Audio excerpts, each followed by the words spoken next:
Amis téléspectateurs et internautes, bonjour ou bonsoir. Bienvenue dans l'émission Le Monde des Livres, qui donne la parole aux intellectuels pour nous aider à comprendre notre société et surtout à penser notre devenir. Pour le troisième numéro de notre émission, j'ai l'immense plaisir de recevoir mon ami et frère, le docteur Ndongo Samba Sylla. Le motif de cette invitation est la parution récente de ce livre, La démocratie contre la République, l'autre histoire du gouvernement du peuple. Bonsoir, ça va bien? Merci. Merci beaucoup. Rebonsoir Ndongo. Bonsoir Abdoulaye. Merci d'avoir accepté mon invitation. Mais tout le plaisir est pour moi. C'est un privilège d'être aujourd'hui à vos côtés. Pour vous présenter, Dr Ndongo Samba Sylla, je ne sais pas où commencer. Amis téléspectateurs, écoutez-moi bien. Monsieur Ndongo Samba Sylla, vous êtes un ancien élève du Prytanée militaire Charles Thioréré de Saint-Louis. Enfant de troupe, après vos études primaires et secondaires et un bac, vous vous êtes retrouvé en France. Vous êtes titulaire d'une triple maîtrise.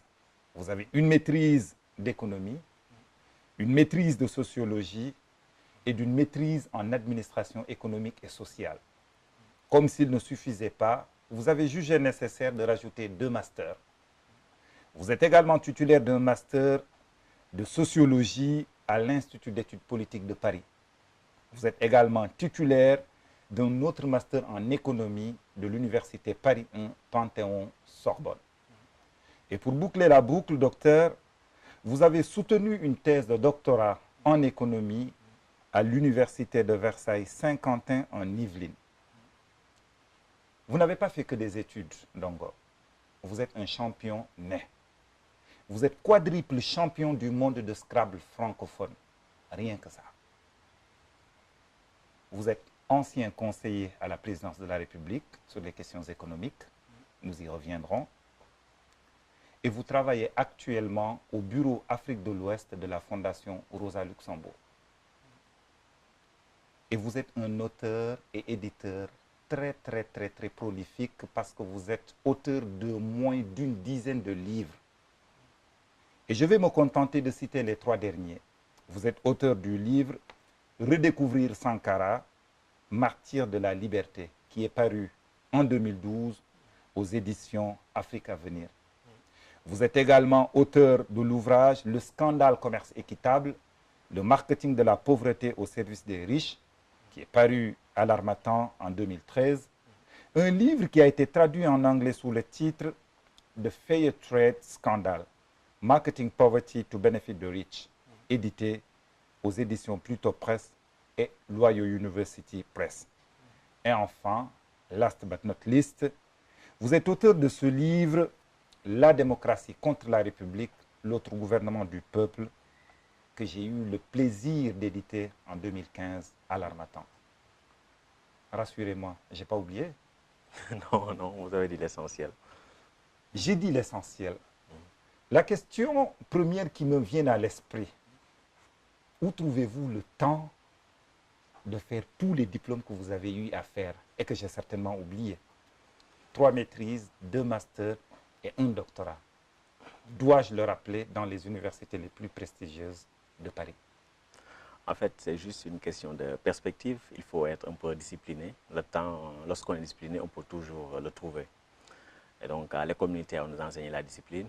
Et donc, j'ai pu faire usage de cette vertu-là pour, disons, me tailler le cursus qui m'intéressait, disons. Vous vous êtes taillé le cursus qui vous intéressait. Autrement dit, les études que vous avez eu à faire, vous les avez choisies et elles ne vous ont pas été imposées. C'est ça, tout à fait. D'accord. Parce que l'une des options que j'avais aussi lorsque j'avais mon bac, c'est de poursuivre avec l'école militaire pour être cadre dans l'armée, de sortir au bout de 5 ans lieutenant. Donc j'avais une bourse pour la Prytanée nationale militaire La Flèche, mais j'avais préféré suivre, disons, entre guillemets, la voie civile. Qu'est-ce qu'il y a? Vous avez de mauvais souvenirs de l'école Prytanée militaire? Non, c'est que, disons que j'avais d'autres options, notamment, voilà, poursuivre des études en sciences sociales, le Scrabble et d'autres choses. Le Scrabble, on va en parler, Ndongo. Comment fait-on pour devenir quadruple champion du monde? Ah, il faut beaucoup travailler, énormément travailler, énormément. Il faut, disons, apprendre tous les mots, disons, qui sont répertoriés dans notre dictionnaire de référence qui s'appelle l'officiel du Scrabble. Et donc, il faut connaître tous les mots de 2 à 9 lettres, tous, sans exception, savoir comment on les écrit, et maîtriser toutes les conjugaisons et pouvoir ressortir les mots, je veux dire, en quelques secondes. Et même, voilà, si on vous réveille à 2 heures du matin, on vous donne un tirage dans le désordre, pouvoir trouver ça rapidement en quelques secondes. Donc, c'est ça. Il faut également beaucoup de pratique, participer aux grandes compétitions internationales, tout ça, beaucoup jouer. Vous êtes sûr qu'on ne vous a pas installé un logiciel dans la tête? Le logiciel qui est dans la tête, c'est d'abord les capacités de mémorisation. Et aussi, après, il y a la pratique, il y a l'expérience, tout ça. Mais surtout, la mémorisation, elle est importante. Et aussi la détermination, parce que mémoriser tous les mots de 2 à 9 lettres et pouvoir les ressortir comme ça, du tac au tac, c'est pas facile. Donc, En préparant cette émission, je me suis laissé dire par votre charmante épouse, Ndiaya, que j'embrasse, que vous avez le dictionnaire français dans la tête. L'information est vérifiée? non, c'est trop dire.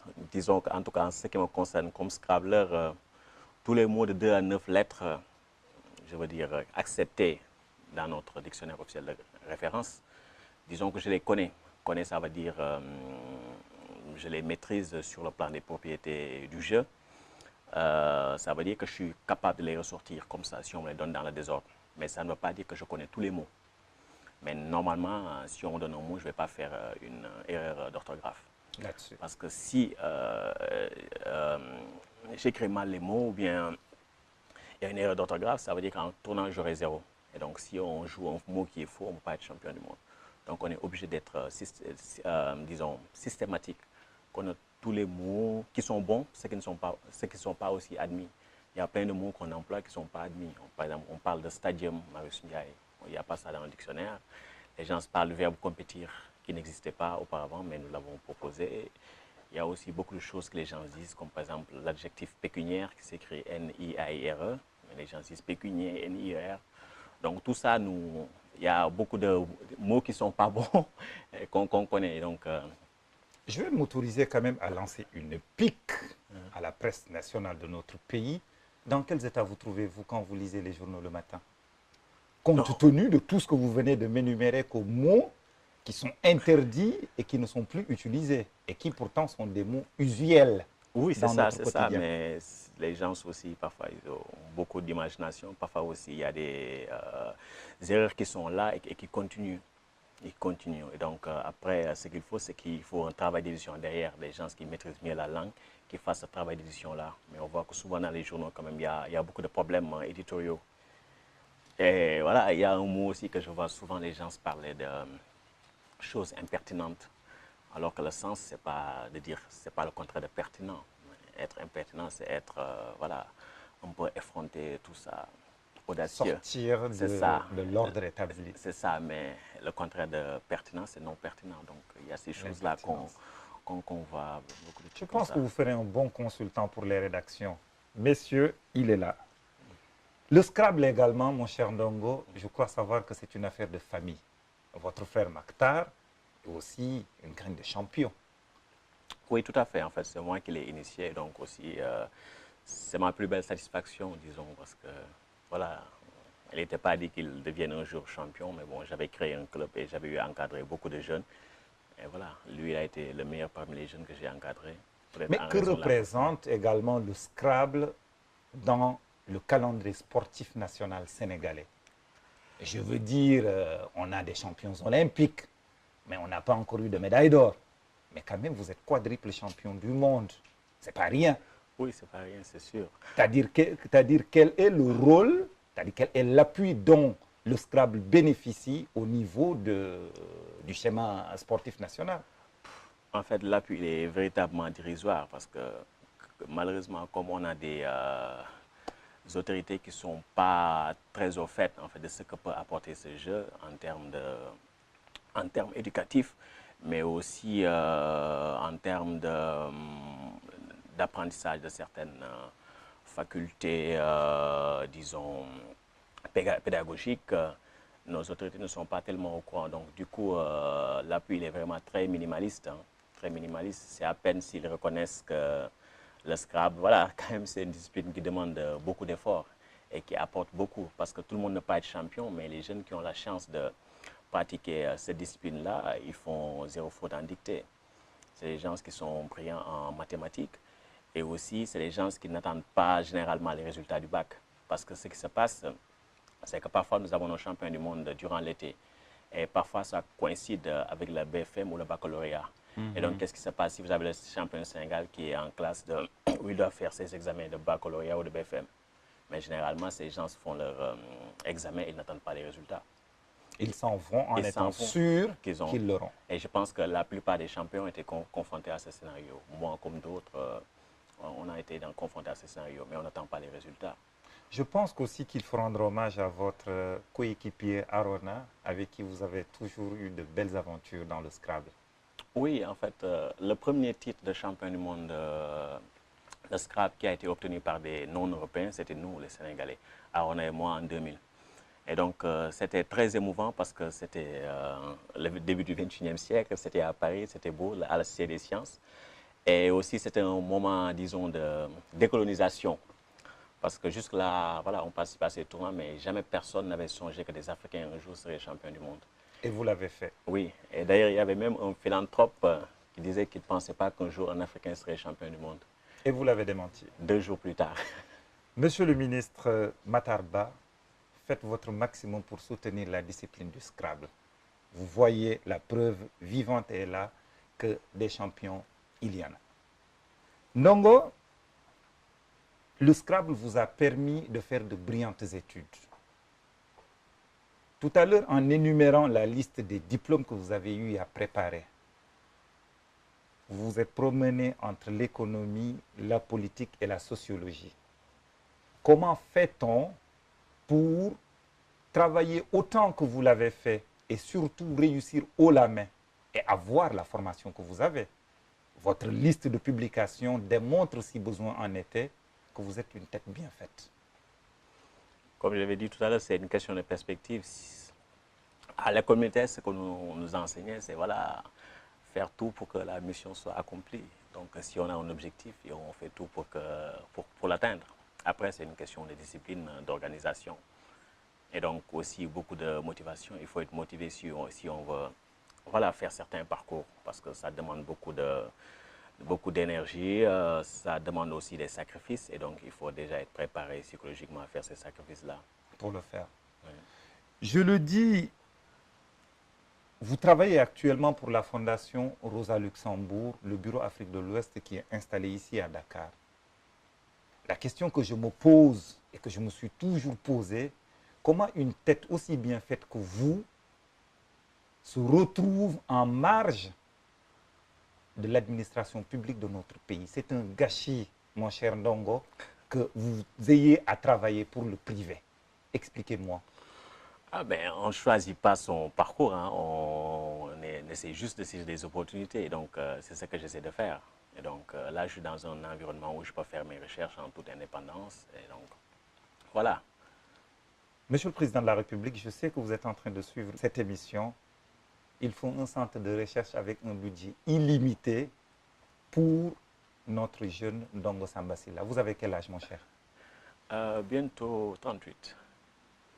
Monsieur le Président, Ndongo Samba Sylla, à 38 ans, a vécu ce que beaucoup vivent en 3 ou 4 vies. Mon cher Ndongo, nous allons avancer. Avant de venir à l'objet de cette invitation d'aujourd'hui, je voudrais quand même que vous nous disiez 2 mots sur votre livre « Redécouvrir Sankara ». Moi, personnellement, je vous ai découvert à travers cet ouvrage. Qu'est-ce qui vous a poussé à coordonner ce livre? En fait, c'est un livre qu'on a fait, j'ai dit on, je dois dire nous, parce que c'est un livre que j'ai coordonné, parce qu'il y a beaucoup d'auteurs qui ont participé, c'est un ouvrage collectif, qui ont participé à la réalisation de cet ouvrage. Et donc, on voulait un peu commémorer, en fait, le 25e anniversaire de la disparition de Thomas Sankara, qui nous a quittés en octobre 1987, 15 octobre. Et donc, à l'occasion de ce 25e anniversaire, on s'est dit qu'il faut faire un livre sur Sankara pour essayer un peu de réactualiser son message. Parce que c'est l'un des rares dirigeants africains, disons, de l'Afrique post-coloniale en qui la jeunesse se reconnaît. Et donc, il était un peu temps de rassembler un peu des textes, en fait, de Sankara lui-même, et aussi des textes analytiques des gens qui l'ont connu personnellement, comme son ami d'enfance, en fait, qui a été interviewé dans ce livre, et d'autres personnes aussi qui ont eu à le conseiller, et d'autres personnes qui ont eu à travailler sur Sankara parce qu'ils le considéraient comme un modèle.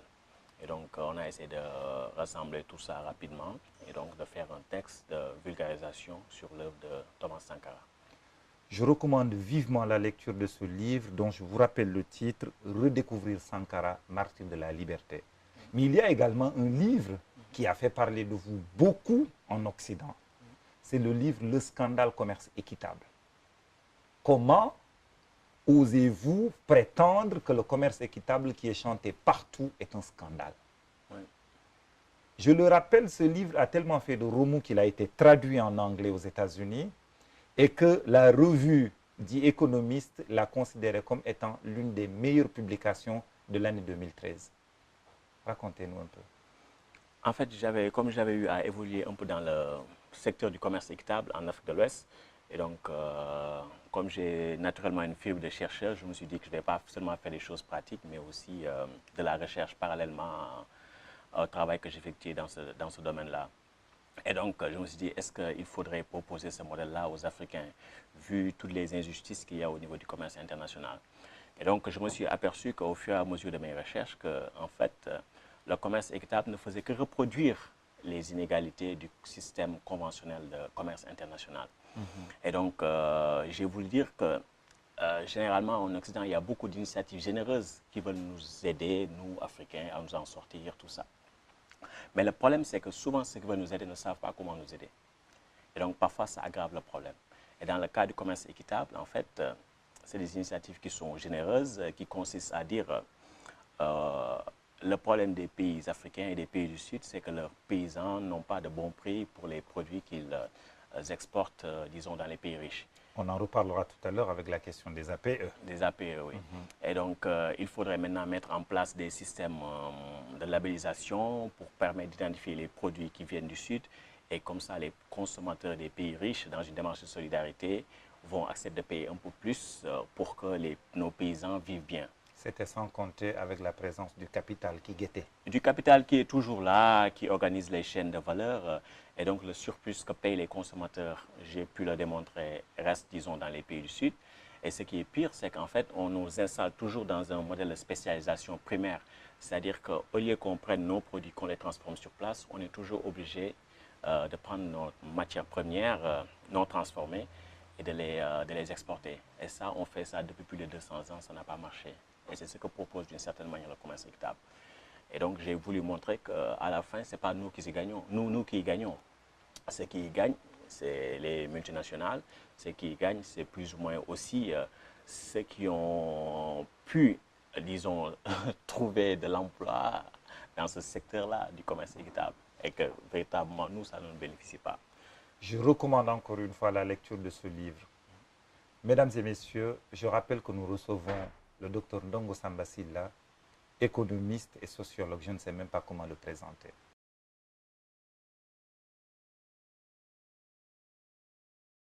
Et maintenant, nous allons parler de votre œuvre.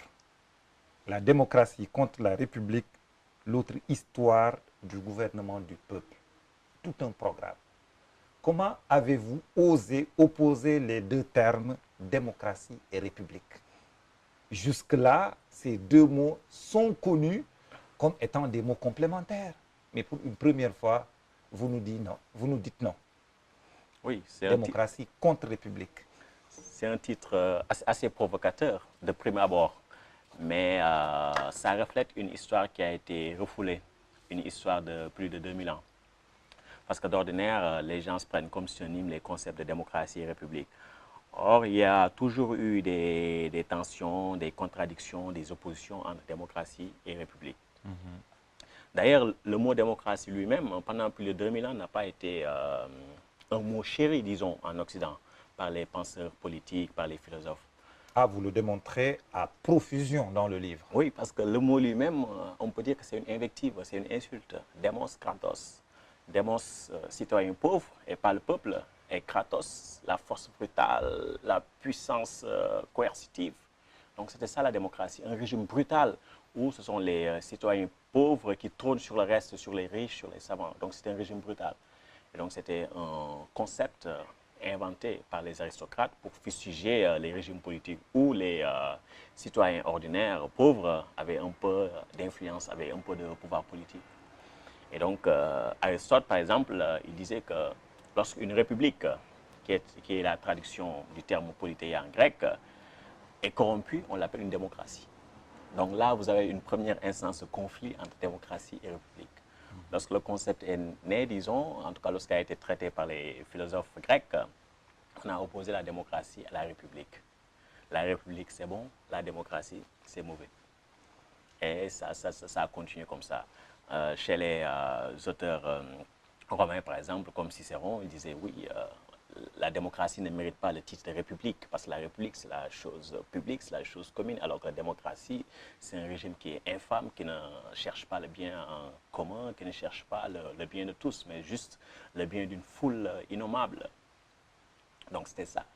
Et Là, si je veux bien vous situer pour éviter tout anachronisme, on est pendant la période de l'Antiquité, l'Antiquité, oui. effectivement. L'Antiquité. Et toutes ces réflexions-là, toutes ces manières de réfléchir ont perduré à travers les siècles.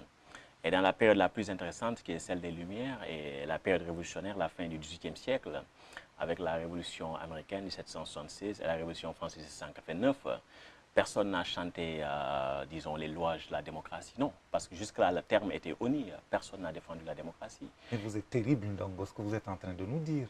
Oui, mais ça, je dis, c'est une histoire qui est refoulée. Vous prenez tous les grands penseurs de l'époque, les philosophes des Lumières, il n'y en a pas un seul qui ait dit que la démocratie est un bon gouvernement qu'il faudrait recommander. Non, ils ont dit non, non, non, la démocratie, c'est un régime qui n'est pas bon du tout et il faudrait tout faire pour qu'il n'y ait pas de démocratie. Quels sont les auteurs qui peuvent constituer vos sources? Ah, mais j'ai cité tous ces auteurs-là, je veux dire, les Emmanuel Kant, les Hume, les Voltaire, Rousseau, je veux dire. Ça, c'est toute la tradition de pensée politique occidentale, c'est 2000 ans d'histoire. Donc, vous les prenez tous, vous ne verrez pas un seul auteur qui dise que la démocratie est un bon régime, il n'y en a pas. Mais pourquoi ceux qui défendent le contraire de votre thèse affirment toujours que ces mêmes auteurs que vous utilisez pour contester le mot démocratie utilisent les mêmes sources pour asseoir leur théorie? En fait, il y en a beaucoup qui sont ignorants parce qu'ils sont allés dans disons, des sources de seconde main. Ils n'ont pas lu les auteurs directement. Et ce qu'il y a aussi, c'est qu'au XXe siècle, il y a une construction qui a été là, la démocratie libérale. Et on a essayé de raccrocher cette démocratie libérale à ces auteurs-là. Par exemple, à Hume, Kant, ce genre de choses. Mais ces auteurs-là, vous les lisez, ils vous disent textuellement que la démocratie n'est pas un bon régime. Kant, par exemple, dans son livre qui s'appelle Projet de paix perpétuelle, il dit que la démocratie est nécessairement un despotisme. Je lui préfère la République. Et comment il définit la République dans ce cas? Oui, la République, c'est le type de régime que nous vivons actuellement. C'est le type de régime que nous vivons actuellement. Parce que la démocratie, c'est quoi exactement? La démocratie, en fait, dans l'entendement, disons, original, c'est le régime politique où les citoyens ordinaires ont des pouvoirs de décision. C'est-à-dire qu'il n'y a pas quelqu'un qui fasse office de représentant, qui parle au nom du peuple. C'est-à-dire c'est les citoyens ordinaires qui sont là, assemblés, qui détiennent le pouvoir, disons, judiciaire et législatif. Et donc, lorsqu'il y a des grandes décisions à prendre, ce sont les citoyens ordinaires qui viennent les prendre. Et pas, disons, des gens qui feraient partie, disons, des classes les plus élevées. Par exemple, les riches, les nobles et les lettrés, ce n'est pas eux qui formaient, disons, la majorité politique. Lorsqu'il y avait des assemblées, ceux qui composaient majoritairement ces assemblées ressortissaient pour la grande majorité aux classes populaires. Et donc, ils appelaient démocratie les régimes où les pouvoirs de décision revenaient aux gens ordinaires. Et là, pour conforter en fait votre thèse, je voudrais quand même que nous nous arrêtions un tout petit peu sur la démocratie grecque. Pendant l'Antiquité, il est aujourd'hui admis que les Grecs sont ceux qui ont inventé la démocratie. Moi, en tant qu'historien, Mon problème est de savoir comment peut-on parler de démocratie dans une société où il était admis que les esclaves étaient de loin plus nombreux que les citoyens libres qui avaient le droit d'exercer le pouvoir, mais également où les femmes n'avaient aucune reconnaissance. Comment peut-on parler de démocratie dans ces cas? Oui, c'est une question intéressante parce que l'idée que la démocratie a été inventée en Grèce, c'est une idée qui est moderne, très tardive. Hein. Les Grecs n'ont jamais écrit ça ou dit cela. C'est avec la modernité que les gens ont commencé à reconstituer l'histoire dans une perspective un peu libérale pour dire que oui, les Grecs ont inventé la démocratie, mais les Grecs eux-mêmes ne l'ont pas inventée. D'ailleurs, ce qui est assez intéressant aussi, c'est que le premier texte politique, en fait, écrit dans la langue grecque à l'époque, parlait en fait d'un débat politique entre les Perses. Parce qu'il y avait une révolution et il fallait mettre en place un nouveau système de gouvernement. Donc, qu'est-ce qu'il fallait mettre? Une monarchie, une démocratie ou une aristocratie. Et donc, les Perses délibéraient ensemble. Ça veut dire que cette réflexion sur les types de gouvernement ne viennent même pas de la Grèce, mais en fait, en tout cas, puiser leurs origines voilà, dans le monde disons, perse et autres, et pas forcément dans le monde grec. Et d'ailleurs, il y a beaucoup de travaux archéologiques qui montrent qu'il y avait des régimes démocratiques qui existaient 2000 ans avant les Grecs, en Syrie Mésopotamie par exemple. Et donc là, c'est juste une certaine, disons, tentative de mystification quoi, historique. Mais les Grecs n'ont pas inventé la démocratie. Et eux, ce qu'ils appelaient démocratie, c'est les régimes politiques où, comme j'avais dit, sont les citoyens ordinaires qui gouvernent. Mais lorsqu'ils disent citoyens, ça excluait bien entendu les femmes Et les esclaves qui étaient beaucoup plus nombreux que les citoyens. Mais ce qui est aussi important à souligner, c'est que malgré l'esclavage et malgré l'exclusion des femmes, on pouvait parler de démocratie. Pourquoi? Parce que si on suit par exemple la logique d'Aristote, Aristote il dit que les concepts politiques ont été inventés pour décrire la situation des hommes libres. Donc lorsqu'on parle politique, les femmes et les esclaves n'en font pas partie. Il dit les femmes et les esclaves, c'est l'autorité despotique ou l'autorité conjugale. Et ces types d'autorité sont différents de l'autorité politique. L'autorité politique, c'est l'autorité qui s'exerce entre des hommes libres. Et donc, lorsque l'autorité politique est exercée par les citoyens ordinaires, on parle de démocratie. Lorsque l'autorité politique est exercée par des citoyens qui sont riches, on parle d'oligarchie. Et lorsque c'est exercé par un seul citoyen, qui est le plus distingué parmi les autres, une monarchie. On peut faire d'ailleurs la même similitude entre ce qui se passe dans cette même Grèce antique avec ce qui s'est passé dans la Rome antique, où la plèbe n'avait presque pas du tout son mot à dire à côté des patriciens. Oui, c'est effectivement cela, parce que c'était des régimes en fait qui reposaient beaucoup sur l'esclavage et aussi sur l'impérialisme, c'est ce qu'on ne dit pas. Donc lorsqu'on définit la démocratie, ce n'était pas par rapport à la structure sociale, mais par rapport juste à la sphère gouvernementale. Qui prend les décisions? Est-ce qu'ils sont pauvres? Est-ce qu'ils sont riches? C'était ça qui permettait de dire si tel régime était démocratique ou pas. Donc qu'il y ait de l'esclavage ou pas, ça n'interférait pas dans la définition de la démocratie. Et donc c'est nous, avec des yeux modernes, qui venons nous insurger par rapport à la réalité de l'esclavage, qui était perçu comme quelque chose de naturel au temps. Nous marquons une petite pause et nous nous retrouvons tout à l'heure. Vous allez continuer à nous expliquer pourquoi la démocratie est contre la République. Amis téléspectateurs, nous nous retrouvons dans un petit moment. Nous voilà de retour sur le plateau du Monde des Livres qui reçoit le docteur Ndongo Samba Sylla avec son livre « La démocratie contre la République, l'autre histoire du gouvernement du peuple ». Ndongo, vous étiez tout à l'heure en train de nous démontrer que cette question, c'est-à-dire ce concept de démocratie, était honni pendant la période antique. Avant de revenir aux périodes qui ont suivi, écoutez-moi bien, j'ai juste envie de vous poser la question de savoir qu'est-ce qu'un économiste a à voir avec ces théories politiques. Pourquoi vous avez écrit ce livre, Ndongo? Au départ, en fait, c'est parti de réflexions économiques sur la relation entre démocratie et développement. Parce que pour moi, il était faux de dire que il faut que les pays africains deviennent des démocraties au sens occidental, libéral, pour pouvoir se développer. Parce que l'histoire montre que des preuves du contraire. Et donc, moi, j'avais envie de creuser cette question-là. Et je me suis dit, il faut que, au-delà des travaux statistiques, tout ça, d'abord définir c'est quoi la démocratie.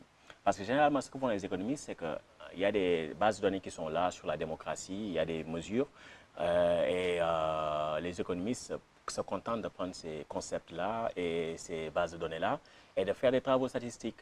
Et à partir de là, ils trouvent des résultats, ça arrange le développement, ça ne favorise pas ce genre de choses. Moi, je me suis dit qu'en fait, lorsqu'on pense de cette manière, c'est qu'on est tributaire des définitions des autres. Donc moi, je me suis dit, il faut que je sache moi-même c'est quoi la démocratie. Il faut que j'aille à la source. Et donc, lorsque je suis parti à la source, je ne m'attendais pas à faire autant de travaux. Mais je me suis rendu compte que c'était tellement passionnant que voilà, je ne pouvais pas arrêter. Parce que les premières découvertes, c'est que les Grecs, les philosophes grecs disaient que ouais, la démocratie, c'est un mauvais régime. Alors qu'on disait que oui, mais c'est les Grecs qui ont inventé la démocratie. On fouille un peu, on voit que la démocratie a été expérimentée bien avant les Grecs. Et lorsqu'on avance au fur et à mesure des siècles, on se rend compte que voilà, personne en Occident n'a défendu la démocratie. On arrive à la période de la Révolution française et américaine, on voit que les révolutionnaires étaient encore plus haineux vis-à-vis de la démocratie. Et donc ça pose des questions et ça change aussi les termes de ma problématique initiale. Parce que je sais maintenant qu'en fait, dès le départ, les régimes économiques qui ont été inventés sur la base que la démocratie est un danger, la vraie démocratie. C'est-à-dire que des régimes politiques qui sont assez sensibles aux aspirations de leur peuple, qui donnent un peu plus de pouvoir politique à leur peuple, ces régimes sont dangereux pour le capitalisme. Et donc ça on le voit nettement. Donc ces régimes-là qu'on a et qu'on appelle aujourd'hui démocratie, ils portaient d'autres noms, comme par exemple aristocratie élective, comme par exemple république, comme par exemple gouvernement représentatif, comme par exemple gouvernement bourgeois. Mais après, c'est des termes assez crus. Il a fallu un peu masquer tout ça, dire que oui, maintenant c'est une démocratie, donc vous ne pouvez plus rien changer, vous avez le best of the best, quoi. Et donc, c'était un peu ça. Et moi, j'ai été, disons, très surpris d'arriver à ces résultats-là. Parce que j'étais plus ou moins dans l'histoire conventionnelle, même si j'ai toujours été critique de l'histoire conventionnelle qui ne me satisfaisait pas. Mais là, je me suis rendu compte que mes intuitions étaient exactes, que cette histoire de démocratie-là n'est pas claire. Et donc, là, ça change un peu tout, parce qu'on sait qu'on n'est pas obligé de souscrire à ces régimes de démocratie libérale-là pour pouvoir aspirer à un développement qui soit au bénéfice des peuples. Mais en disant cela, on peut être critique du système de démocratie libérale occidentale, mais ça ne veut pas dire pour autant, voilà, faire l'avocat pour les régimes dits autoritaires, tout ça. On peut avoir des régimes démocratiques autrement. D'accord. Le fond de votre pensée, mon cher Ndongo, est que la haine de la démocratie est ce qui caractérise l'identité de la théorie politique occidentale. Nous allons y revenir plus amplement, mais cette thèse est extrêmement surprenante, en tout cas pour nous, néophytes, car on nous a toujours habitués à l'idée selon laquelle la démocratie est avant tout une valeur occidentale. Oui, ça, ce sont des inventions, comme j'ai dit, tardives de la modernité. Parce que si on regarde même le concept de civilisation occidentale, c'est un concept récent.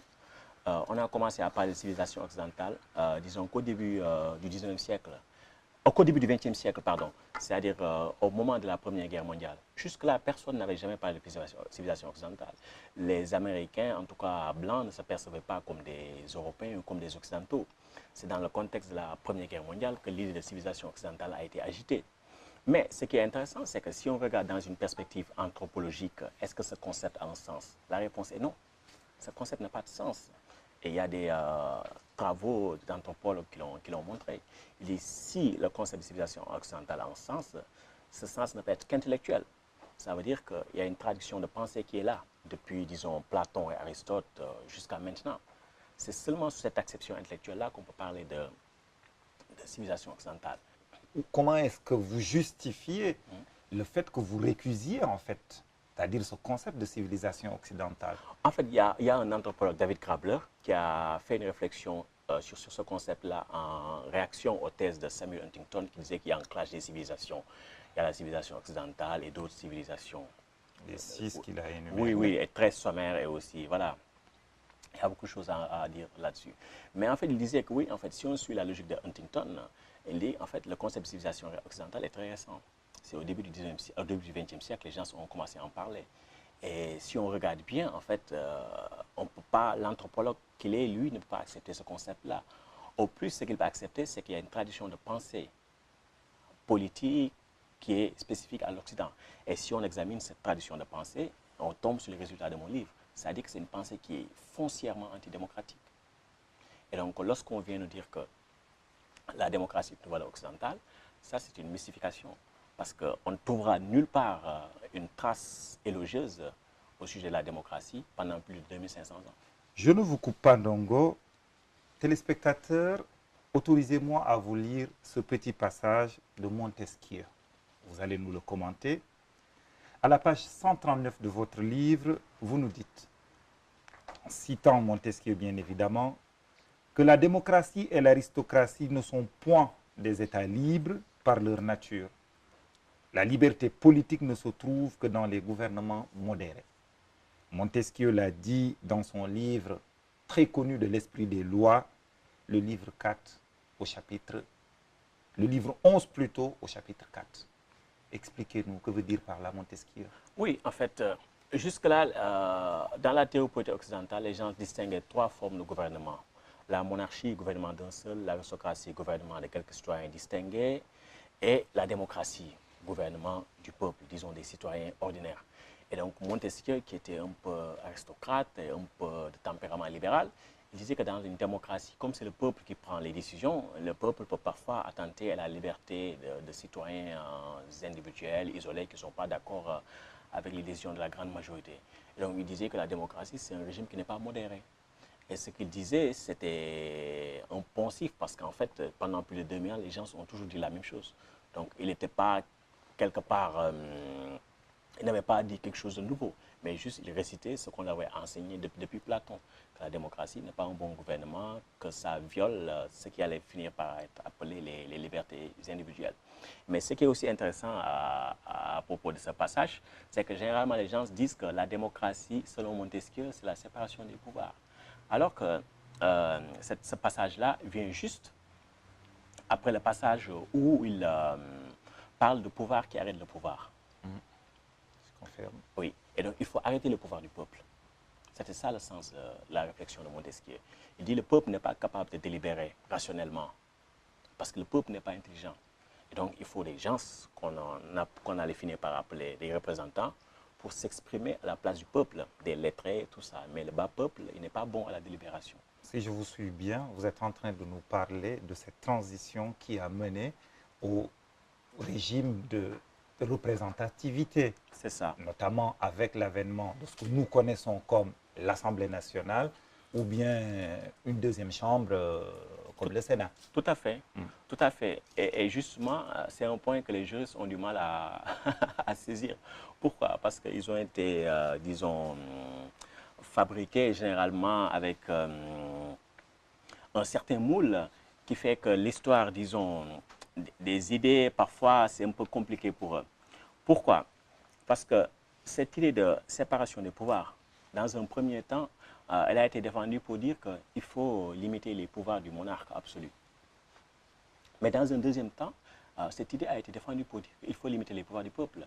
Parce que si les bourgeoisies émergentes voulaient continuer à accumuler, à avoir beaucoup d'argent, il fallait faire en sorte que les pauvres ne puissent pas déranger l'accumulation capitaliste. Donc il fallait mettre en place un système de contre-pouvoir. Donc les contre-pouvoirs, ce n'était pas par rapport au monarque, c'était par rapport au peuple. Et le cas historique qui est le plus illustratif, c'est le cas américain. Parce qu'une fois qu'ils ont obtenu leur... en fait, qu'ils ont déclaré leur indépendance et qu'ils se battaient contre la Grande-Bretagne, donc il y a eu la guerre, il y a eu beaucoup d'endettement des populations. Et donc, dans les colonies qui étaient là-bas présentes en ce moment-là, les 13 colonies originelles, les gens s'étaient endettés. Et parfois, dans les parlements qu'il y avait là-bas, c'était des parlements avec une seule chambre. Et donc, ils pouvaient voter des lois pour des remises de dette ou des annulations de dette. Et les gens se sont dit tout de suite, ça c'est une tendance dangereuse. Il ne faut pas que les pauvres puissent voter pour des annulations de dette. Donc il faut mettre en place une autre chambre qui pourra contrebalancer les décisions de la chambre basse. Et ça ne suffit pas. Il faut donner un veto au président, comme ça le président pourra même, en tout cas, annuler des décisions comme ça qui seraient prises par le Congrès.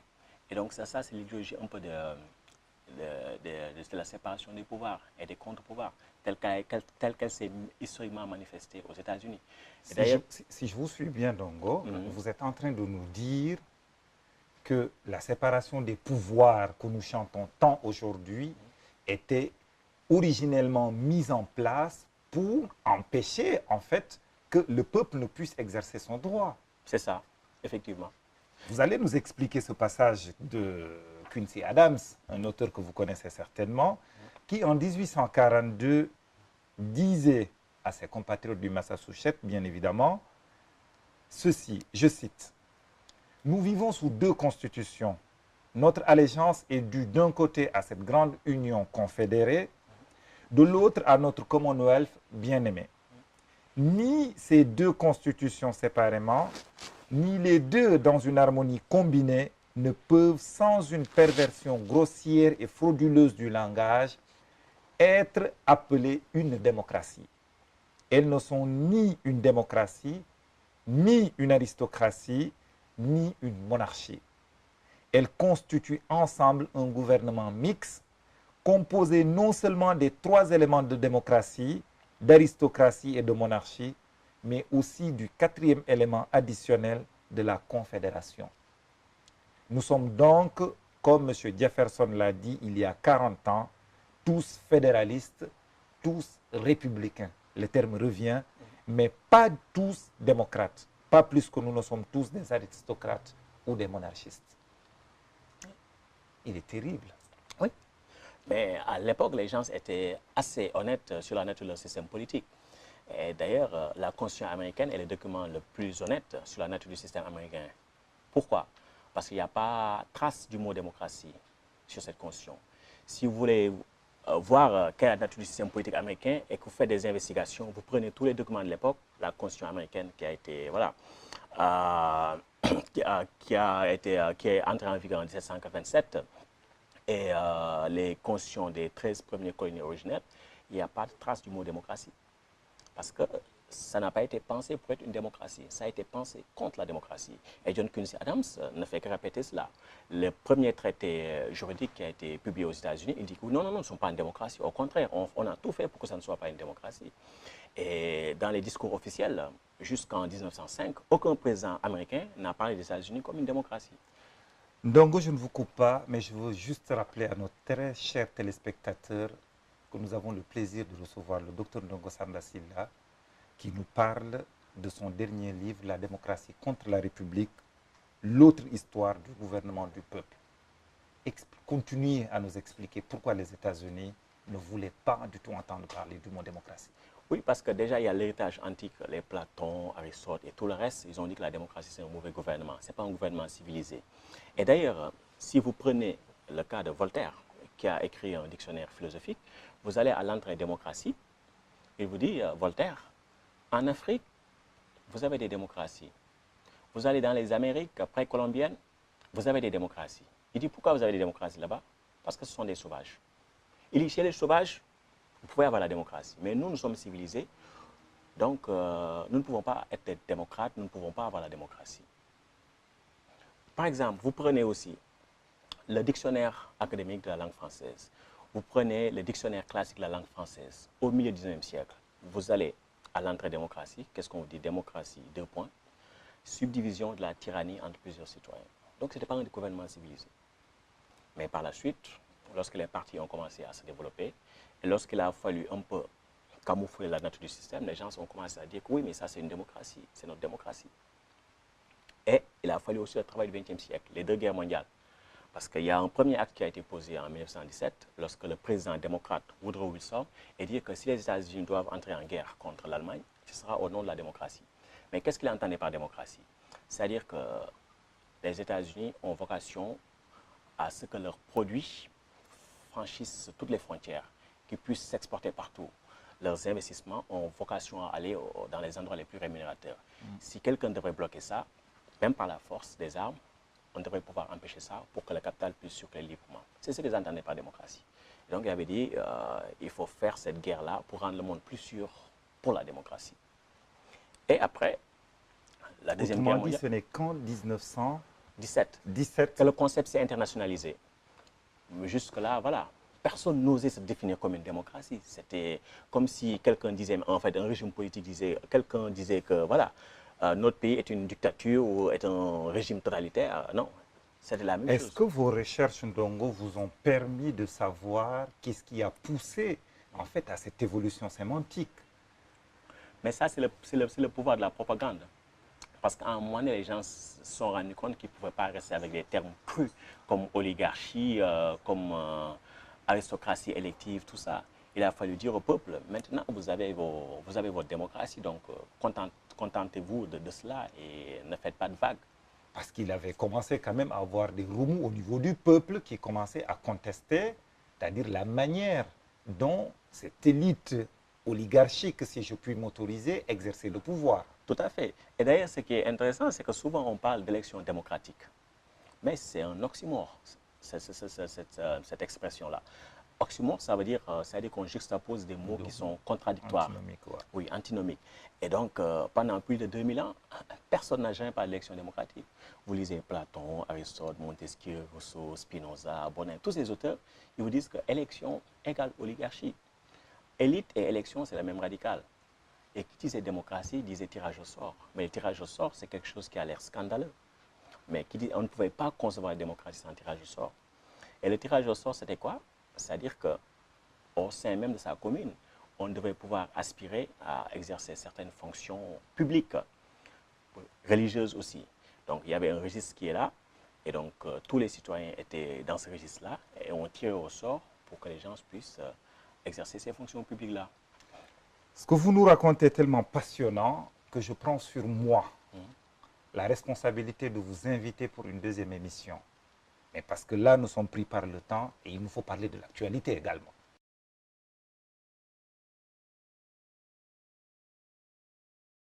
Cette actualité, c'est celle du Gabon.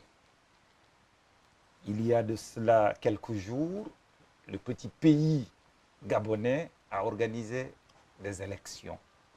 Le président sortant a été déclaré vainqueur. Son opposant historique, M. Jean Ping, crie au voleur. Et la case Gabon est en train de brûler. La faute à la démocratie? En fait, non, la faute n'est pas la démocratie. La démocratie, tant qu'on peut l'endogénéiser, pour moi, c'est le chemin. Ce qui se passe au Gabon, en fait, c'est que on est dans un scénario de club unique. Ce que j'appelle club unique, c'est-à-dire que c'est la même élite qui est là depuis 50 ans, qui ne se renouvelle pas. C'est les mêmes pratiques qui sont là, qui ne se renouvellent pas. Donc le Gabon, c'est une dynastie des Bongo qui sont là depuis, je pense, 65. Et donc le père a fini, il a donné à son fils qui est là et qui a à chaque fois fraudé pour se maintenir au pouvoir. Donc il est arrivé dans des conditions assez scandaleuses. Mais personne n'a rien dit. Et là, ce qui se passe, c'est que Jean Ping, normalement, c'est lui qui aurait gagné les élections parce que ce qui s'est passé dans le fief électoral du président Bongo est tellement scandaleux d'avoir des taux de participation de 99%, tout ça. C'est pas crédible du tout. Mais ce qu'il y a, c'est que... Vous avez dit aussi son fief, hein? Son fief, oui. Voilà. Oui. Mais ce qui se passe, c'est que si M. Ping s'était battu auparavant pour une réelle démocratisation politique et économique du Gabon, il n'en serait pas arrivé là. C'est ça aussi le problème. Et l'histoire aussi le rattrape un peu, parce que le même scénario s'était posé en Côte d'Ivoire, disons, en 2011. Mais lui était contre le recomptage des voix lorsqu'il était au sein de l'Union africaine. Donc c'est l'histoire qui se répète. Ah oui, contre lui. Oui, contre lui. Il a fait refuser au président Gbagbo la situation qu'il vit actuellement. C'est ça. Donc à un moment donné, si on est démocrate, il faut l'être résolument, dans toutes les situations. Et donc c'est faute de n'avoir pas clairement assumé ses convictions démocratiques qu'il est dans cette situation-là. Je ne dis pas qu'il mérite ce qui lui arrive, mais je dis ce qui est déplorable, en tout cas pour moi, c'est qu'on n'ait pas eu d'alternative entre Bongo et Jean Ping.